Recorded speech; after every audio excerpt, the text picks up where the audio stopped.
How would you define an Indian smart city? Well, my focus has been on social and civic life of cities. And cities are made of social and civic capital. And this is what we need to understand. A smart society is obviously an, an essential tenet of smart cities. And that's been my field of work too.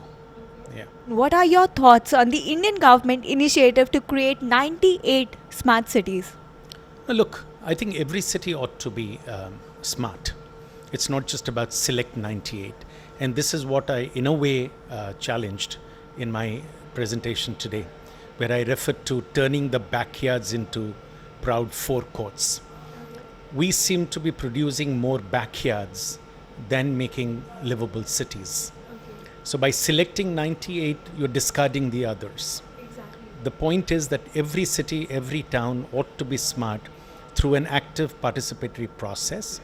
It's not about achieving a central sponsorship or big donorship from the outside, but from within, turning around areas of neglect, areas of discard, those areas that we consider them as the backyards of cities, the working class populations, the slums, the natural areas of cities that are being abused, causing climate change and environmental disasters.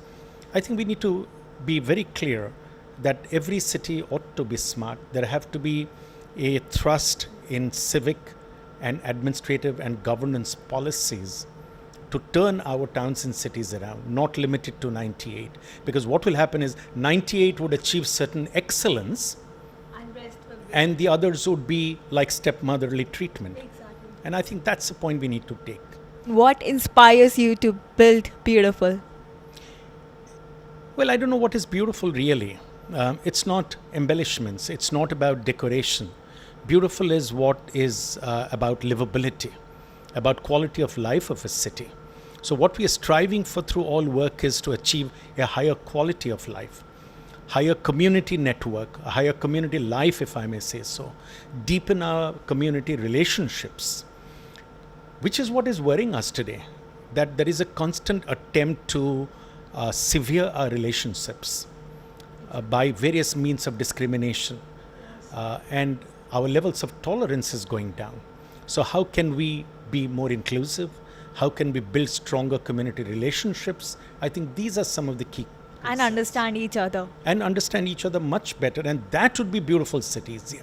Beautiful in terms of people's life and relationships. Well, I presented just now a particular project which is called the Irla Nala integration. Now, Irla Nala is a nala in the neighborhoods of Juhu area in Mumbai. And as you know, nala connotes filth, backyards, dirt, neglect, abuse, and so on and so forth.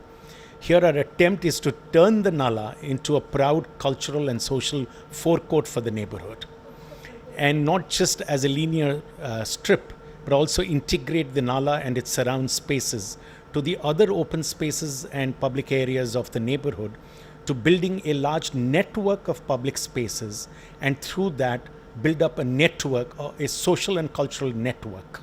I think what would sustain, what would be resilient, and what would be equal and just cities is about networking and social networking and higher quality of life by that. And what do you think young architects and engineers must imbibe to build smart and build beautiful?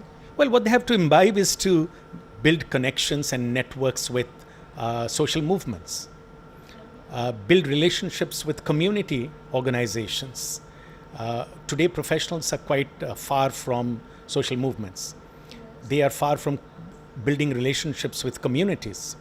And they are striving to build relationships with sponsors, for example, single donors or sponsors. I think what we need to do is, as professionals, get closer to people, understand the social and cultural demands of communities, and see how we can help communities translate them into conditions of better quality of life through design.